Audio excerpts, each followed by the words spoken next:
Olá, amigas e amigos. Muito legal estar com vocês aqui no Pensar Contabilidade.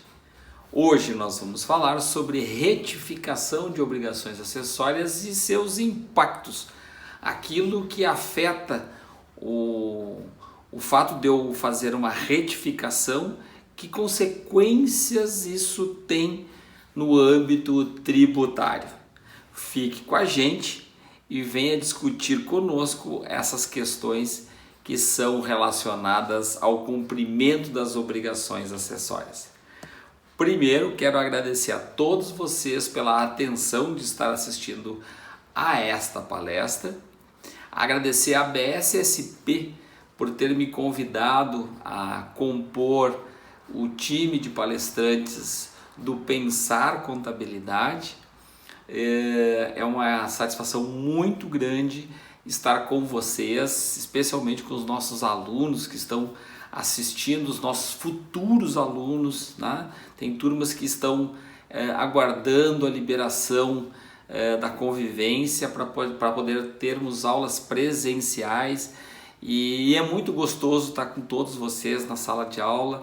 É muito bom conhecer o Brasil através da nossa parceria de compor o time da BSSP e estar com vocês todos os dias, todos os finais de semana que a gente vai dar aula, passar aqueles dias agradáveis, né?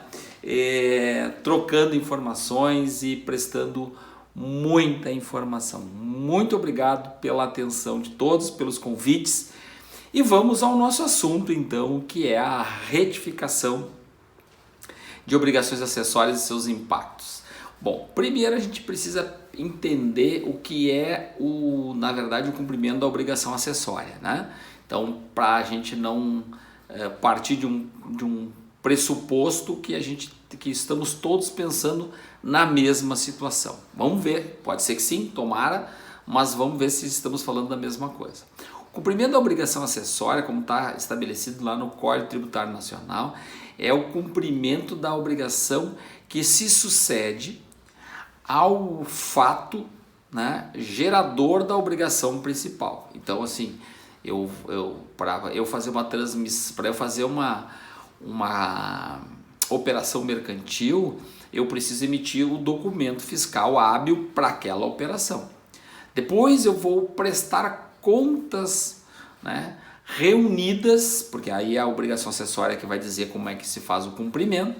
Vou reunir essas informações, eventualmente numa EFD atualmente, num livro em papel antigamente, hoje numa escrituração fiscal digital, né, numa e-financeira, enfim. Vou fazer o cumprimento da obrigação acessória e a partir disso declaro a minha dívida com o agente tributário, né? Seja ele de nível municipal, estadual, federal, né? E aí a relação de cumprimento de obrigação, ela se dá por conta de que toda vez que é instituída uma obrigação acessória, que pode ser o cumprimento para poder comprovar ao fisco os fatos que geraram o cumprimento da obrigação principal, ou seja, é como se eu tivesse que dar a razão, como se fosse um razão, né? Em que eu vou dar os créditos e os débitos, eventualmente se tem crédito, se não tem débito e tal, né? Às vezes é regime cumulativo, como é o caso do imposto de renda, né? Então a minha ECF não prevê créditos, né? Mas as retenções, as antecipações, mas e depois então o cumprimento da obrigação acessória, ela vai gerar o valor a recolher, tá? Porque podem ter casos de regimes especiais, podem ter casos de limitação de tributação, favorecimento lícito, né? Ou seja, setores favorecidos que gozam de algum tipo de benefício. Então, aí vai se dar a apuração tributária na obrigação acessória e o posterior recolhimento. Eventualmente, pode ser até o recolhimento antes, como é o caso de PIS e COFINS, que o recolhimento é antes e depois o cumprimento da obrigação. Mas para fazer o cumprimento da obrigação acessória, para fazer o cumprimento da obrigação principal de recolher PIS e COFINS, eu preciso apurar. Eu posso até não enviar, mas eu preciso apurar. E no momento em que eu apuro, eu então estou apto a cumprir a obrigação acessória, né? Bom, posso até não cumprir, mas no caso de PIS e COFINS, né? Mas o recolhimento vai se dar quase sempre com base no cumprimento da obrigação acessória. Bom, dito isso, então, a gente parte agora para aquela ideia de que se eu tenho um cumprimento da obrigação acessória regular, eu cumpri o prazo, eventualmente eu posso, né? Olha a minha ênfase no eventualmente, eu posso fazer então a minha retificação. Claro, se eu entreguei em atraso, eu não posso retificar? Claro que pode, né? Dentro do prazo decadencial, eu posso fazer qualquer retificação. Retificação. Não confundir com substituição, porque toda vez que eu falo que eu posso, dentro do prazo decadencial, fazer a retificação da obrigação acessória, sempre em sala de aula, em palestras, em eventos, alguém levanta a mão para me dizer, mas a ECD eu não posso fazer, porque depois que eu entreguei a próxima ECD, acabou o prazo. Mas a ECD não é uma obrigação tributária, não é uma obrigação, ela parte do pressuposto que quando tu tem até a próxima entrega, tu pode fazer, inclusive o termo é substituição. Substituição. Se eu provar que aquela minha ECD está imprestável, eu posso fazer a substituição, mas não a retificação. Tu não vai lá arrumar parte dela que está com problema, tu vai tirar uma e vai colocar a outra. Claro que hoje com a tecnologia a gente faz isso, né? A retificação é tira aquela e coloca a outra. Então, em termos práticos não legais, eles têm a mesma característica, fazer a retificação e fazer a substituição. Salvo se eu estiver tratando de EFD-REINF, porque quem monta os blocos, quem monta toda a escrituração é o governo, né? A gente vai mandando em blocos, conforme os eventos, e se eu mandei uma informação que está incorreta, imprecisa, equivocada, eu posso tirar aquele bloco e mandar novamente o mesmo bloco corrigido. Então, no caso da EFD-REINF, é um pouco diferente daquilo que eu estou dizendo, né?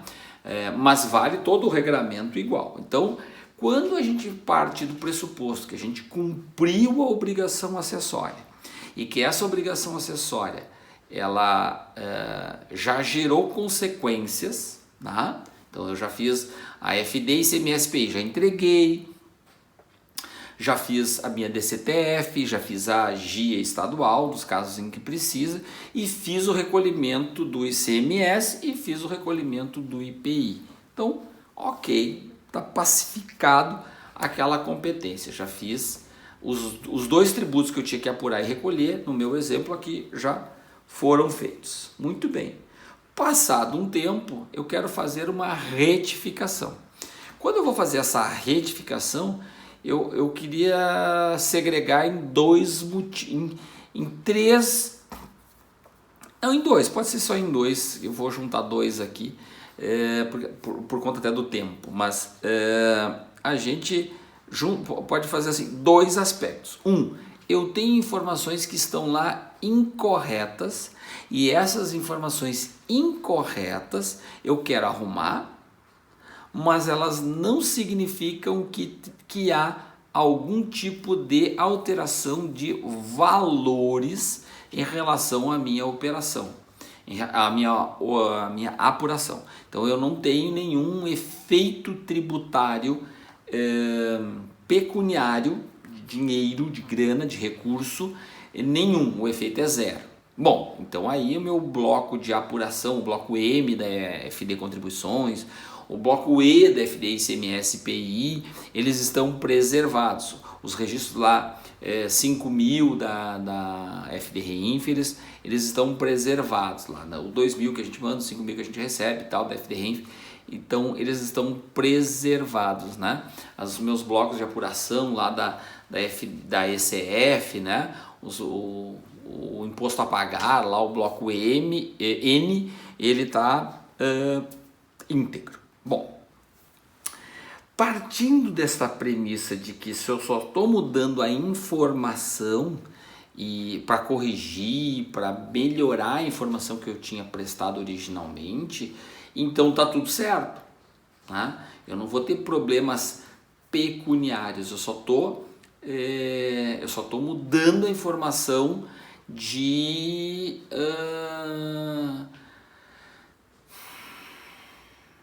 lugar ou de qualidade ou de alguma interpretação ou de incompletude que agora eu estou completando. Ponto. Na medida em que isso é um dos campos que eu queria colocar. Outro campo é quando a gente faz a modificação do processo de apuração que resulta, ou não, mas que geralmente resulta em nova apuração, ou seja, novos valores. Por exemplo, eu tenho PIS e COFINS, e esse é um processo complexo, né? Mas eu tenho hoje PIS e COFINS cumulativo por conta de imposto de renda do lucro presumido. Então, se eu estou no lucro presumido, compulsoriamente a minha contribuição para efeitos de contribuição social passa a ser cumulativo, ok? Então, até pensei de novo que é para não errar. E só que é o que acontece? Eu posso no momento de, porque assim, nesse caso a vinculação de uma obrigação, de uma apuração está vinculando a outra, né? Então, se eu estou no lucro presumido, eu estou no regime cumulativo de PIS e COFINS. Se eu estou no regime do lucro real, eu estou no regime não cumulativo de PIS e COFINS. Nem estou falando de alíquota, tá? Porque tem casos de serviços em que é do regime cumulativo mesmo, independente de estar no lucro real ou no lucro presumido. Mas ok, tá? Estou falando quando uma vincula com a outra, que é o caso um pouco mais complicado. E aí eu posso chegar na seguinte conclusão: meu imposto de renda é trimestral, eu estou no lucro presumido, e aí eu quero eu chego na apuração do primeiro trimestre e vou fazer o recolhimento. E quando eu vou fazer o recolhimento, eu vou fazer o recolhimento e, portanto, eu vou fazer pelo lucro presumido ou pelo lucro real do imposto de renda. Quando eu fizer o lucro presumido ou real, eu estou optando também que as minhas contribuições sociais vão seguir o regime cumulativo ou não cumulativo conforme a opção do imposto de renda. Então vamos imaginar, eu estou lá em dezembro do ano anterior, estou lá em dezembro de 19. Aí para janeiro de 20, não tendo atingido o limite de 78 milhões do imposto de renda do lucro real, eu posso estar no real por opção e estar no presumido, se eu não atingir o teto do presumido. E aí a minha operação vai fazer com que a apuração de janeiro, quando eu for recolher a contribuição social, eu vou contribuir pelo regime cumulativo, porque eu estou partindo do pressuposto que eu estou no lucro presumido. E estou no lucro presumido, só que eu vou pagar trimestral. Aí eu vou fazer isso para janeiro, para fevereiro. Em março, quando eu for recolher, eu vou vou fechar o trimestre, em abril vou fazer o recolhimento, e aí descubro que tem, por exemplo, um fato que vai me colocar numa posição melhor para efeito de imposto de renda e contribuição social no lucro real. Tá? No lucro real. E aí eu quero mudar, porque eu já fiz a minha opção pelo lucro presumido, mas agora eu quero mudar. Eu posso mudar? Pode. Pode, porque a lei diz que eu tenho do imposto de renda que quando eu faço o primeiro recolhimento é que eu caracterizo a minha opção.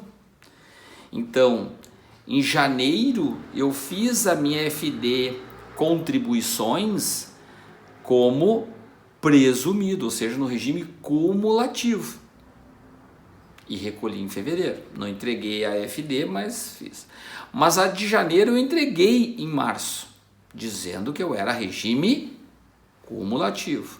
A de fevereiro eu paguei em março. Fiz o recolhimento. Se transmitiu ou não FD, vamos considerar que não. Mas aí eu já estou tributando pelo regime cumulativo. Só que para efeito de imposto de renda eu ainda não tomei essa decisão. Então uma coisa está atrelada à outra, mas eu não tomei a decisão ainda. O que significa dizer que quando eu chegar lá e fizer o cálculo para verificar se o lucro real pelo balancete de suspensão,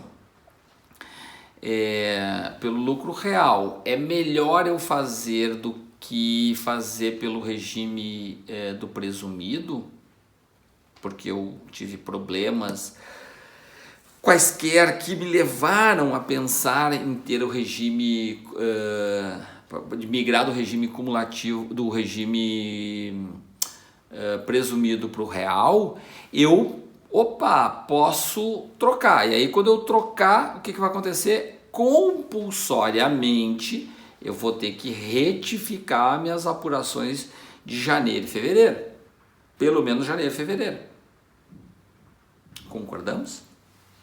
Que estão do regime presumido, cumulativo, e passariam para o lucro real não cumulativo. E aí eu teria que fazer a reapuração da minha FD contribuições de janeiro e fevereiro pelo regime do lucro real não cumulativo. Bom, e aí? Bom, e aí é uma questão de cálculo, meus amigos, né? Uma questão de cálculo. Quem trouxe essa dúvida, inclusive no grupo dos professores, foi o nosso colega da BSSP, o professor Laércio, muito meu amigo, né, a quem eu agradeço e estou pegando uma carona nesse assunto, porque ele trouxe a questão tributária e ficamos discutindo a questão das retificações. Acontece que o artigo 26 da Lei 9.430 de 96 diz que a opção se dá no momento do recolhimento. Então, se eu não fiz ainda o recolhimento, eu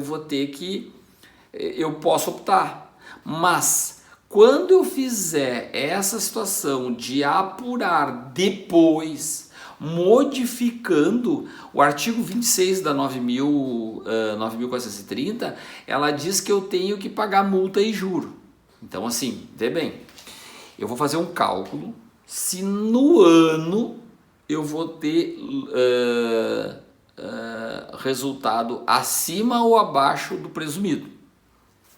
Primeiro, não posso ter atingido o limite do real, óbvio, né? Mas aí, se eu tiver no real e no presumido, e eu podendo optar entre um e outro, eu vou ter que fazer a perspectiva do ano, porque ao fazer o primeiro recolhimento, eu optei em regime lucro real presumido e, portanto, cumulativo e não cumulativo das contribuições sociais. Até lá, eu vou fazer o recolhimento de contribuição social, mas ainda sujeito a retificar.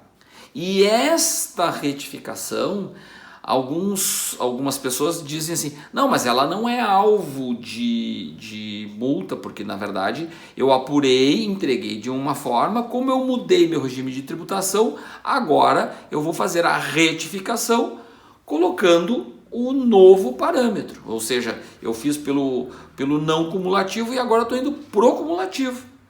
Ou, o que é mais provável, estou saindo do presumido e indo para o real, então eu estou saindo do cumulativo e indo para o não cumulativo. Ok, vai aumentar a alíquota, vai ter direito a créditos e vou fazer uma nova apuração de FD contribuições. Só que essa nova apuração de FD contribuições poderá gerar uma contribuição social maior a pagar. Eu vou pagar mais PIS e COFINS no não cumulativo do que no cumulativo que eu tinha antes. Pode acontecer. E aí, o que vai acontecer é que eu vou ter sim multa e juro. Porque eu não estou fazendo uma mera retificação. Eu estou fazendo uma nova apuração. Então, assim, na hora de fazer o cálculo para ver se o presumido ou o real é favorável para aquele exercício, para aquela entidade, eu também preciso verificar se o pagamento da multa e juro do primeiro trimestre de PIS e COFINS compensa. Eu tenho que botar isso também na conta para verificar o aumento da tributação por trocar do regime cumulativo por não cumulativo, e se tem crédito suficiente para poder manter a tributação para baixo, e ainda a multa que vai incidir no primeiro trimestre das FDs contribuições que já foram entregues ou que já foi recolhido, né? Que vão fazer com que eu tenha uma nova apuração, né?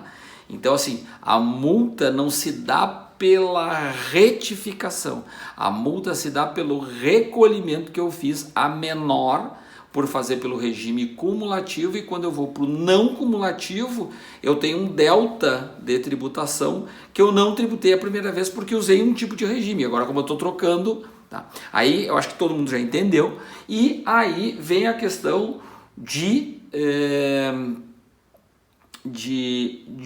que efeito isso vai ter no meu imposto de renda, né? Então eu tenho que calcular para verificar se no imposto de renda isso vai funcionar. Ok? Então eu peguei este caso, se vai funcionar, se vai ser favorável, porque também eu já trabalhei em várias recuperações. Então agora, encerrado esse assunto, vamos para outro exemplo. Recuperação de crédito.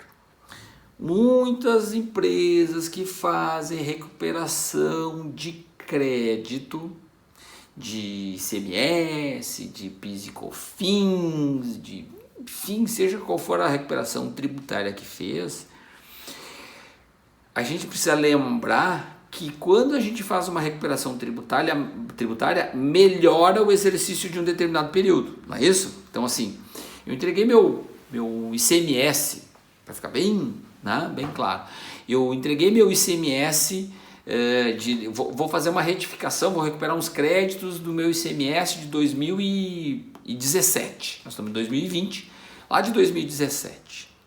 Aí o que acontece? Aquela recuperação me dá, por hipótese, um efeito de R$1 milhão.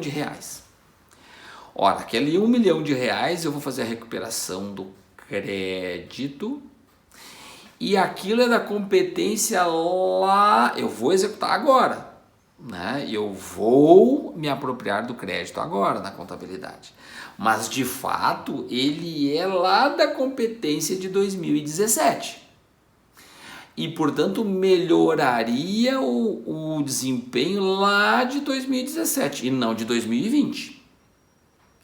Sendo assim, já tem decisões assim no CARF, eu tenho que fazer o seguinte, eu tenho que voltar lá em 2017 e, para efeitos de ECD, de contabilidade societária, eu vou fazer na ECD deste exercício, que é o que diz a regulamentação da contabilidade. Descobriu o problema agora, faz a correção agora. Beleza? Mas para efeitos de apuração da tributação sobre o resultado de imposto de renda da pessoa jurídica e contribuição social sobre o lucro líquido, eu tenho que voltar lá em 2017, reapurar o meu LALUR. Claro, nós estamos falando de empresa do lucro real, porque a empresa do lucro presumido não vai ter efeito nenhum, mas a empresa do lucro real melhorou o seu resultado em 2017 e aquele exercício recolheu, provavelmente, se tudo foi feito adequadamente, recolheu valores a menor de imposto de renda e contribuição social. Portanto, eu teria que fazer a informação sobre 2017 e multa e juros para ser recolhidos, obviamente, em 2020. Porque o que vai ser reconhecido como novo ingresso ou novo ativo, né, para a conta de apuração de ICMS, vai ser reconhecido na contabilidade agora. Mas para efeito tributário de imposto de renda, melhorou-se o resultado lá de 2017. Então eu tenho que voltar a 2017, fazer a reapuração, verificar o que efeito que aquele ICMS que eu recuperei, que eu não se eu recuperei, eu estou recuperando sobre as operações daquele ano, então é daquela competência, volta naquela competência, faz a nova apuração e verifica qual é o efeito que isso dá.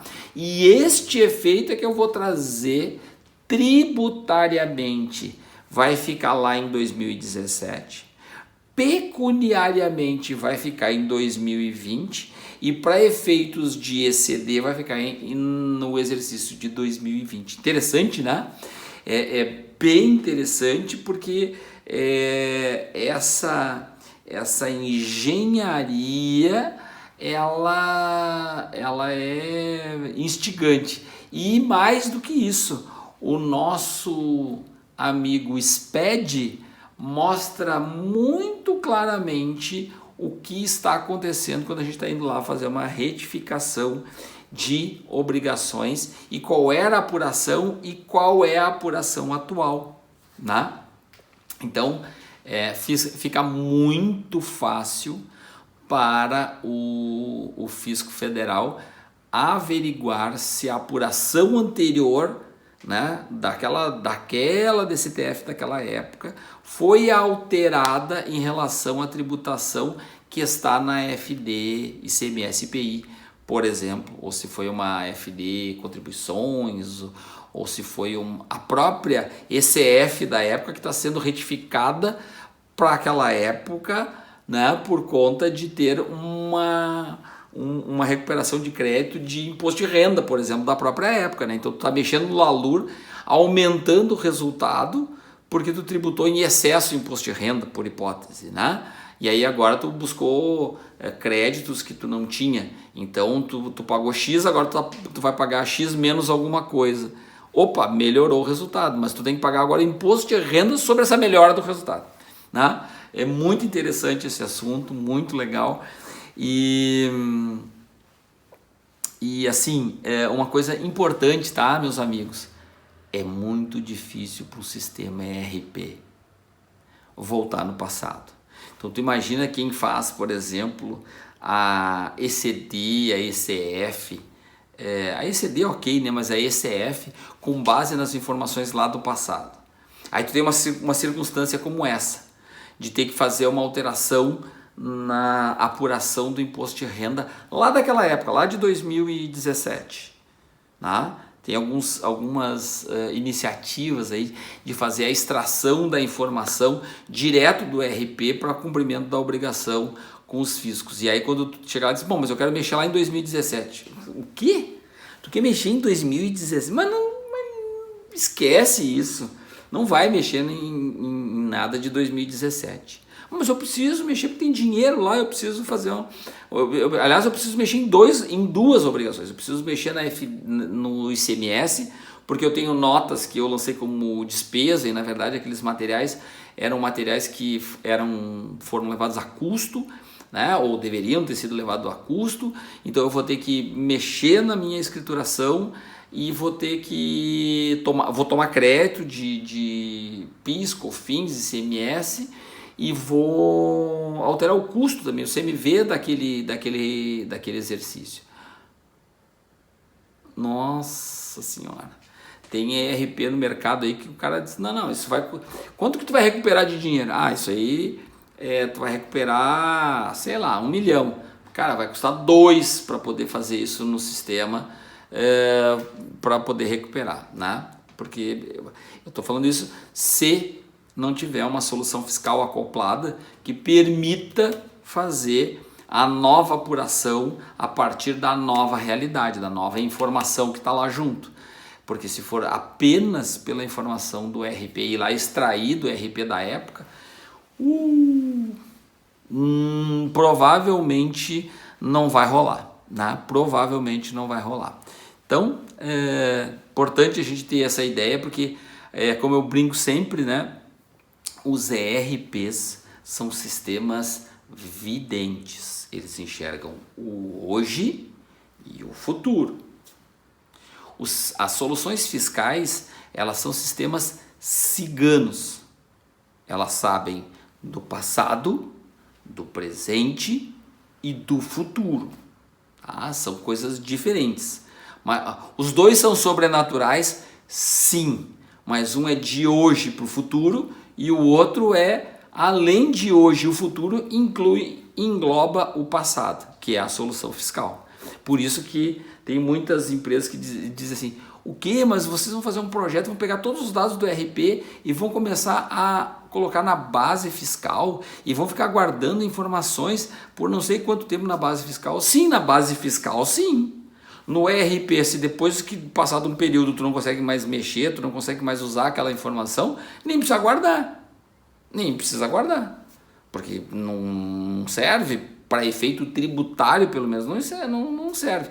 Mas eu quero comparar lá vendas de 2017, a semana de venda de 2017 com essa semana de venda em 2020. Ok. Mas isso para efeito de estatística, para efeito de... e para coisas muito importantes. Para efeito de estatística, para efeito de BI, para efeito de programação de merchandising, quanto que vendeu no Dia das Mães no ano passado, quanto que vai vender nesse, pelo canal A, pelo canal B, pelo e-commerce, pelo televendas, por isso, por aquilo.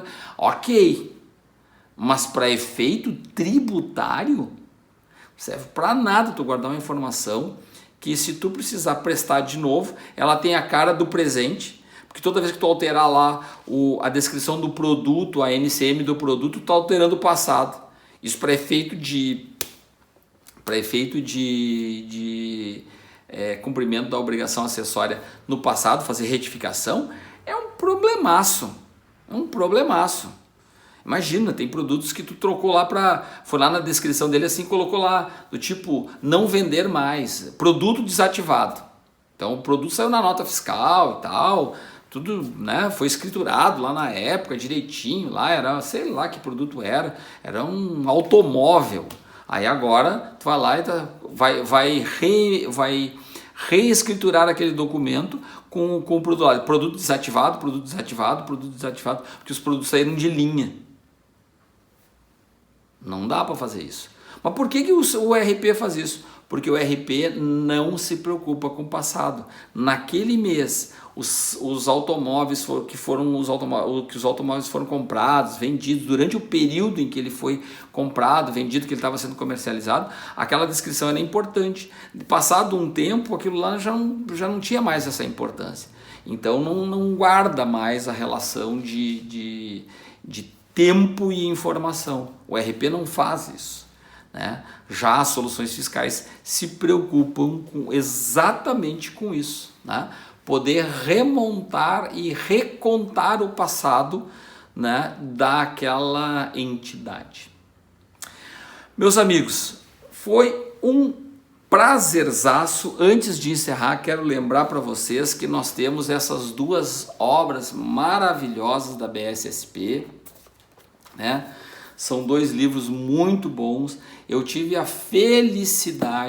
felicidade de ser autor nestas 2 obras. Escrevi uma contribuição para cada um desses dois livros, né? Num eu falo sobre o SPED e as obrigações acessórias, e nesse eu falo sobre FDRINF, sobre a social, com a visão de sistemas para a área de compliance trabalhista. É muito legal ter feito esse trabalho junto com os colegas que estão aqui agora também participando do Pensar Contabilidade. Muito obrigado pelo tempo que vocês dedicaram até agora comigo. Um beijo no coração de vocês e o meu agradecimento à BSSP por este convite de estar junto com vocês, fazendo a diferença para os nossos alunos, fazendo a diferença para a sociedade. Um beijo no coração de todos e até uma próxima oportunidade.